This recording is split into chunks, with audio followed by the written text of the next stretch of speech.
తిరుమలలో అక్రమంగా గదులను తీసుకొని భక్తులకు అధిక ధరలకు విక్రయిస్తూ మోసం చేస్తున్న ఇద్దరు దళార్లను పోలీసులు అరెస్టు చేశారు.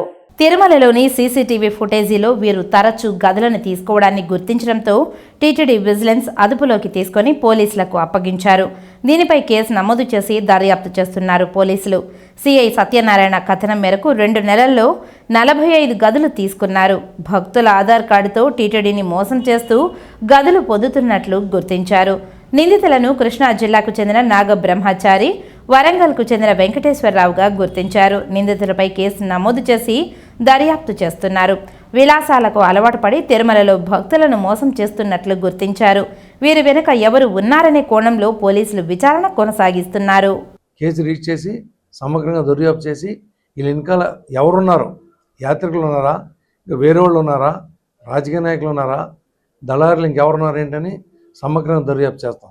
కానీ ప్రాథమిక విచారణలో తెలిసింది ఏంటంటే వీళ్ళ ఇద్దరికి ఫ్యామిలీస్ గట్రా ఇక్కడ దగ్గరలో లేకపోవడం, ఒక అతను కృష్ణా జిల్లా, ఒక అతను వరంగల్ ఉండటం. వీళ్ళు 50 రూపాయల రూము, 100 రూపాయల రూములు తీసుకుని 1000 రూపాయలకి యాత్రికులను మభ్యపెట్టి వాళ్ళ దగ్గర అధిక డబ్బులు వసూలు చేసి కిందకెళ్ళి చెడు వ్యసనాలకి దానికి బ్యాడ్ హ్యాబిట్స్కి అలవాటు పడి దాని నిమిత్తం ఇలా రూముల వ్యాపారం చేస్తున్నారని చెప్పేసి తెలిసింది. ఏది ఏమైనా సమగ్రంగా దర్యాప్తు జరిపి వీళ్ళు ఎవరున్నారో, వీళ్ళ వెనకాల ఎవరున్నారు, ఏంటి, వీళ్ళు ఎప్పటి నుంచి వ్యాపారం చేస్తున్నారు అన్నదే సమగ్రంగా దర్యాప్తు జరిపి వీళ్ళ మీద చట్టపరంగా చర్య తీసుకుంటాం.